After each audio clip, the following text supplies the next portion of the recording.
नमस्कार मित्रांनो, ज्येष्ठ नागरिकांसाठी एक नवीन योजना सुरू करण्यात आलेली आहे. जे 65 वर्षावरील ज्येष्ठ नागरिक आहे तर त्यांच्यासाठी मुख्यमंत्री वयोश्री योजना ही योजना नवीन सुरू करण्यात आलेली आहे. या योजनेअंतर्गत हे जे 65 वर्षावरील ज्येष्ठ नागरिक आहे तर त्यांना ₹3000 दिले जाणार आहे. तर या योजनेसाठी अर्ज कसा करायचा आहे, त्याच्यासाठी लागणारी कागदपत्र कोणकोणती लागणार आहे आणि त्यानंतर या योजनेसाठी अटी आणि शर्ती काय असणार आहे, तर याची संपूर्ण माहिती आपण या व्हिडिओमध्ये बघणार आहोत. तेव्हा व्हिडिओला कुठेही स्किप करू नका. शेवटपर्यंत नक्की बघा आणि आपण या चॅनलवरती पहिल्यांदा आला असाल तर चॅनलला सबस्क्राईब नक्की करा. आपण असेच नवनवीन अपडेट घेऊन येत असतो.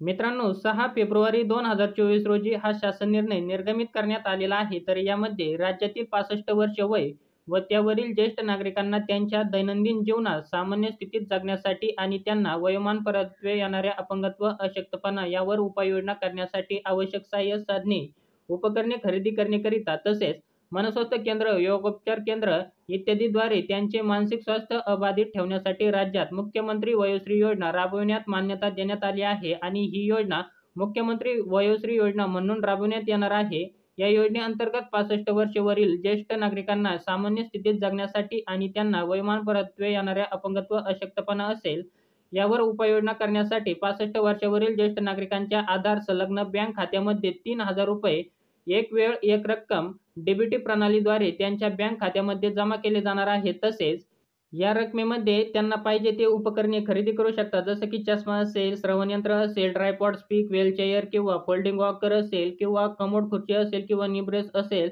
लंबर बेल्ट असेल किंवा सर्व्हायकल कॉलर इत्यादी असे उपकरणे खरेदी करू शकतात. तरी या योजनेसाठी आपल्याला जर अर्ज करायचा असेल तर सर्वात प्रथम आपल्याला लागणार आहे आपलं आधार कार्ड आणि मतदान कार्ड आणि त्यानंतर दुसरं लागणार आहे राष्ट्रीयकृत बँकेची पासबुक झेरॉक्स. म्हणजे आपलं ज्या बँकेमध्ये खातं आहे तर त्या बँकेचं एक पासबुक झेरॉक्स लागणार आहे. त्यानंतर पासपोर्ट साइज आकारचे 2 फोटो लागणार आहे आणि त्यानंतर एक स्वयंघोषणापत्र लागणार आहे आणि त्यानंतर शेवटचं म्हणजे शासनाने ओळखपत्र पटवण्यासाठी विहित केलेले अन्य कागदपत्रे लागणार आहेत. जसं की बीपीएल रेशन कार्ड असेल किंवा इंदिरा गांधी राष्ट्रीय निवृत्ती वेतन योजनेअंतर्गत किंवा केंद्र शासित सरकारच्या इतर कोणत्याही पेन्शन योजनेअंतर्गत निवृत्ती वेतन मिळाल्याचा पुरावा असेल, एवढी कागदपत्रे आपल्याला या योजनेसाठी अर्ज करण्यासाठी लागणार आहे. आणि आता या योजनेसाठी अर्ज कसा करायचा आहे तर ते सुद्धा बघा.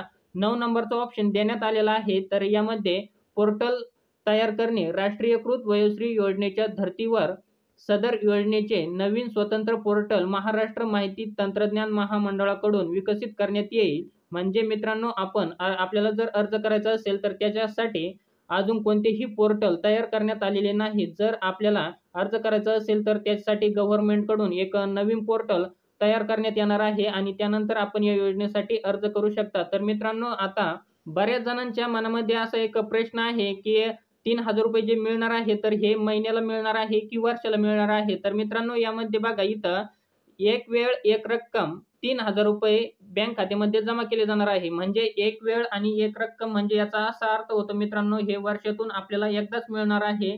म्हणजे आपल्याला वर्षातून फक्त एकदाच ₹3000 हे दिले जाणार आहे. तर त्याचा असा अर्थ होतो. तर मित्रांनो, आपल्याला हा छोटासा व्हिडिओ आवडला असेल तर चॅनलला लाईक, शेअर, सबस्क्राईब नक्की करा. आपण असेच नवनवीन अपडेट घेऊन येत असतो. जय हिंद, जय महाराष्ट्र.